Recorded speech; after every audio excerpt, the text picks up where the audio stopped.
Why are some disc herniations more painful than others? Sometimes when you herniate your disc, it may not pinch any nerves. It may not cause any what we call radiculopathy, which is nerve pain, whether it's in the neck or in the low back. So sometimes you may degenerate or tear your disc, have a herniation that may or may not have any symptoms. I've seen patients with a very large herniation at one level, another level, very small herniation, and it's actually the little herniation that's causing all the pain. And the big one's asymptomatic.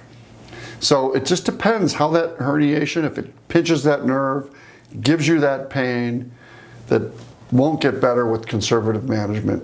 And everybody's different. Small herniations can cause just as much pain as extremely large herniations. And depending on your symptoms, because I like to treat patients and not MRIs, we will follow you depending on your symptoms and your examination versus what we see on the MRI.